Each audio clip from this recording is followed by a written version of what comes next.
Asiana Airlines Flight 214, a crash years in the making. Most people think the Asiana Airlines Flight 214 crash happened because the pilots reacted too late, but that's not true. The mistake that caused this accident didn't happen in the final seconds of the approach.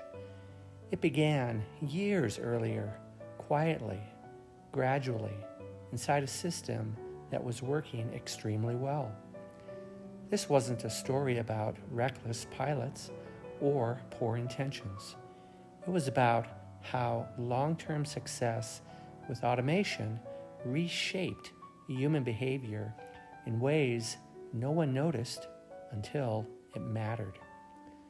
Let's start with what people usually get wrong. On the day of the accident, the glide slope for the ILS approach into San Francisco was out of service. That meant the aircraft could not rely on the familiar vertical guidance that crews used on thousands of approaches before. Instead, the pilots had to manage the descent manually using pitch, thrust, and visual cues. That alone didn't make the approach unsafe. What made it unsafe was how rarely that kind of flying had been practiced in real operations. Point 1. Automation conditioning and skill atrophy. Over time, pilots adapt to how their aircraft is normally flown. When automation works reliably, day after day, year after year, it becomes the default way of managing energy, descent, and workload.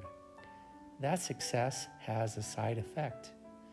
Skills that aren't used regularly don't disappear, but they become slower, less intuitive, and harder to access under pressure.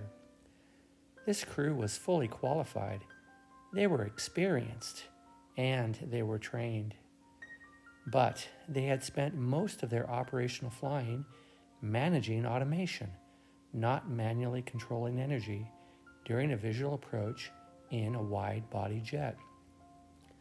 So when the ILS was unavailable, the airplane suddenly demanded a skill set that hadn't been exercised often enough to be automatic. And in aviation, automatic matters. Point 2. Automation-induced monitoring decay. When automation works well, it doesn't just fly the plane, it trains the pilot's attention. Humans naturally adapt their level of vigilance to the reliability of a system. If something almost always works, the brain stops watching it closely. This isn't laziness, it's just how human attention functions.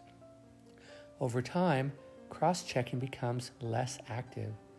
Monitoring becomes more passive. In this accident, airspeed decayed slowly. There was no sudden failure, no dramatic warning, just a gradual loss of energy, subtle enough to escape notice until it was too late. When automation has historically handled speed and descent successfully, pilots begin to expect it to do so, and expectation is dangerous when conditions change. Point 3. Anxiety avoidance and delayed manual intervention. Here's the part that's rarely discussed. When pilots are less proficient at a particular task, that task feels stressful. Stress increases cognitive load. Cognitive load delays action. Manual flying in this environment wasn't comfortable. It just wasn't familiar. It wasn't the normal way the airplane was flown. So, intervention didn't feel like relief, it felt like risk. And when something feels risky, humans tend to delay it, hoping the system will recover on its own. By the time manual control felt unavoidable, the margin had already disappeared. The go-around decision came, but it came too late for the engines to respond in time or make a difference. The aircraft had already entered a very low energy state. So by the time the pilots realized a go-around was necessary, the margin they needed was already gone. The maneuver was correct, but the timing was not. Point 4. Organizational incentives, not nationality. This accident was not caused by nationality. It was caused by what the system optimized for. Manual flying wasn't officially banned, but in practice, it was strongly discouraged. Not by policy statements, but by incentives. Standardization was emphasized. Automation reliability was prioritized. Deviation from managed modes carried risk.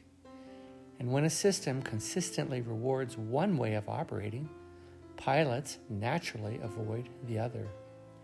That system worked extraordinarily well until one assumption failed. When the environment changed, the margins were gone. The go-around, the final misconception. Many people believe the go-around itself caused the crash, but it didn't. The go-around was the last remaining option after energy had already been lost.